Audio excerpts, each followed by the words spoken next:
Okay, so we got a lot of feedback from you guys on that last deep dive into Duke Johnson's CCO concept.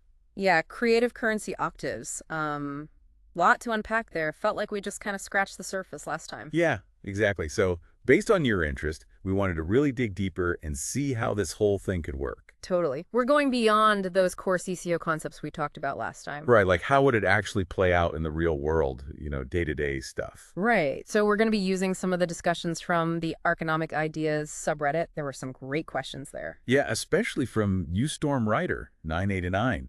They brought up some really interesting points about the nuts and bolts of CCO. So we'll be looking at those and some excerpts from the Harmonize Economics with Creative Currency Octaves website. Exactly.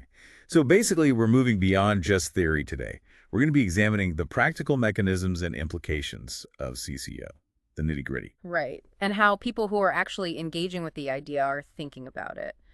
So should we start with those basic units? Yeah, let's jump right in. Those basic units are kind of at the heart of this whole system. Exactly. So the basic idea is they're pegged one-to-one with the primary currency. So they're essentially like a digital voucher. Exactly. But their use is very specific. It's for essential things, housing, food, utilities, the things you really need. Right. It's all about covering those foundational expenditures, not like, going out and buying a fancy new gadget or something. No, not at all. And what's really unique is these basic units, they expire. Yeah, that's definitely a key point. The whole idea there is to prevent hoarding and ensure the money keeps circulating. Exactly. It's about encouraging spending where it's needed most. Yeah. So it directly addresses poverty. But I'm also curious about how that expiration would actually affect people's behavior. Oh, yeah, definitely. It could lead to some really interesting shifts in spending habits. It's like, Yeah. How would people adjust to this system where saving those units isn't really an option? It's a cool question. We could even do a whole episode just on that. Yeah, for sure. It'd be fascinating to explore that. But for now, let's stick to the basics. So how would these units actually be distributed? Like, how would people get them? Well, one idea that's been floated is adapting existing systems like S&AP benefits, things like electronic cards or online access, things that are already in place. Yeah, makes sense. Build on what we already have. No need to reinvent the wheel. Exactly. Streamline the process.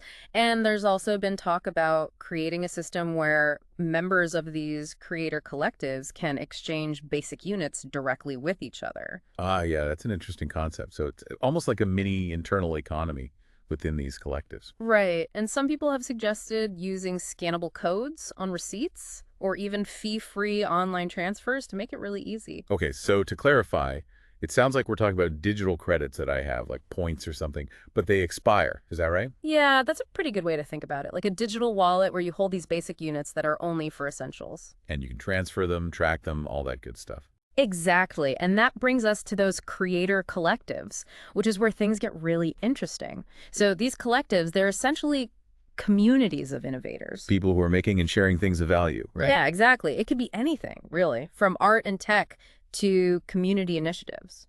So within these collectives, people have some options for what to do with their basic units, right? They can exchange them, even convert them back into the primary currency. Right, but there's a catch, and that's where those octave levels come into play. Ah, yes, those tiers that determine how much you can convert. Exactly. So think of it like a ladder of impact. The higher you climb, the more basic units you can convert back into primary currency.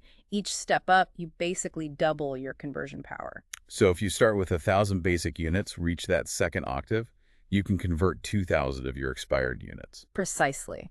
But it's not just about longevity or how long you've been part of a collective. You have to actually be contributing. It's based on factors like the impact of your projects, the market forces at play. Right, like supply and demand. If something's in high demand, people will obviously be willing to pay more for it. Exactly. And then there's also the cost savings that you've generated. Ah, so like if you figured out a way to make something more efficiently. Precisely. And then also how valuable society perceives your work to be.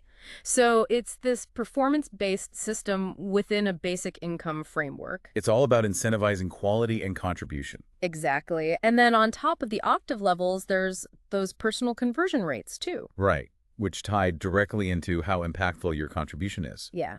And there are a few things that determine that, like your overall productivity and the efficiency of your processes. Right. So like how much you're producing, how quickly you're doing it, and how much waste you're creating in the process. Yeah. And then also, obviously, the creativity involved and the overall quality of what you're putting out. And even the beauty of it, which is interesting. The source mentioned an example of a 14x multiplier for something exquisite and beautiful. It's pretty huge. Yeah, it shows they're really trying to incentivize people to create things that are not just useful, but also aesthetically pleasing. Okay, so now for the big question. How do we decide who actually gets those elevated trade-in rates and higher octave levels? That seems like a really tough thing to figure out. Yeah, that was uStormWriter 99's big question over in that EconomicIdeas forum. And it's a super important one to consider. So how do we prevent fraud and unfair advantages? Yeah, because if we're not careful, the whole system could get gamed. Exactly. And the discussions in the forum point to a few key mechanisms. The first is market forces. So basically, if something's in high demand and it provides a lot of value. Right, then it's naturally going to be more valuable, and people Yeah. will be willing to pay more for it, which would translate to a higher conversion rate. Okay, that makes sense. But that can't be the only thing, right? Because there are all kinds of ways to manipulate the market. Exactly. That's why transparency is so important. And people talked a lot about the need for a transparent online platform where everything can be tracked and scrutinized. So we can see who's contributing what their conversion rates are, how they're moving up those octave levels, all of that. Yeah, exactly. All out in the open. Okay, so market forces plus transparency, that's a good start. Right. And then on top of that, there's the idea of having publicly developed industry standards and best practice guidelines.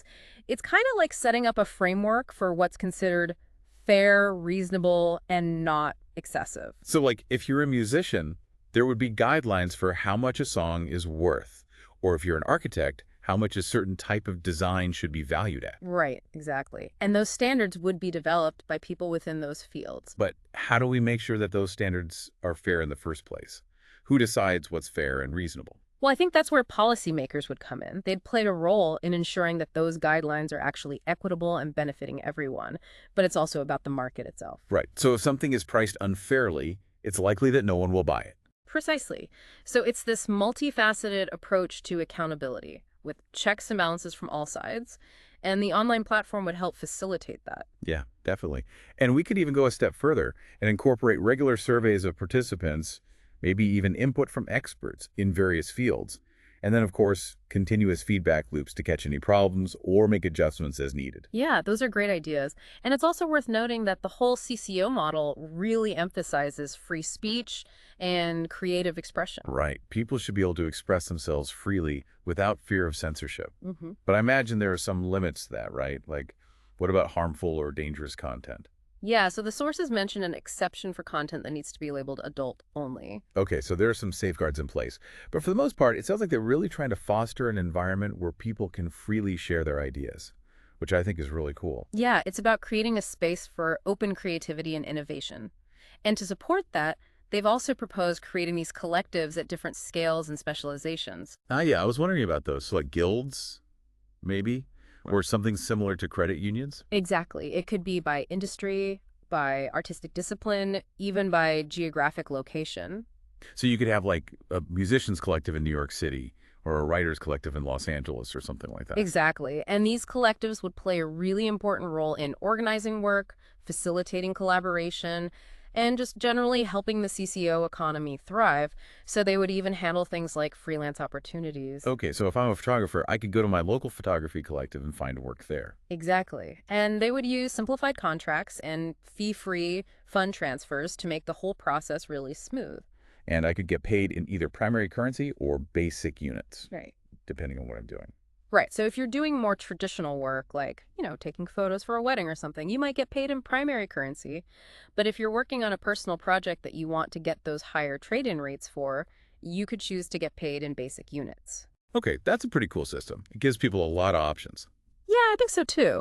But obviously, there's also the issue of fraud prevention, which, is something we have to think about. Right, like how do we make sure people aren't gaming the system? Exactly. So some initial measures that have been discussed are things like e-flags, warnings to users, and precaution tests to verify activity. So basically, if someone's behavior looks suspicious, the system will flag it. Exactly. But ultimately, if there are real violations, it would go to the courts. Right, the legal system would have to get involved.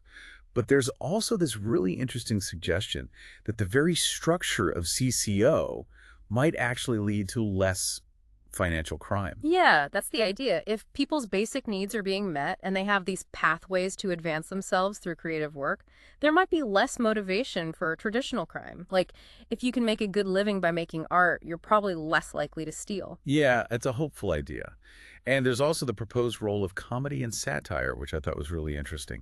Yeah. They're talking about having comedy and satire act as a check and balance on the system, like having comedians and satirists constantly calling out any BS, kind of like a Daily Show for the CCO system. I love that idea.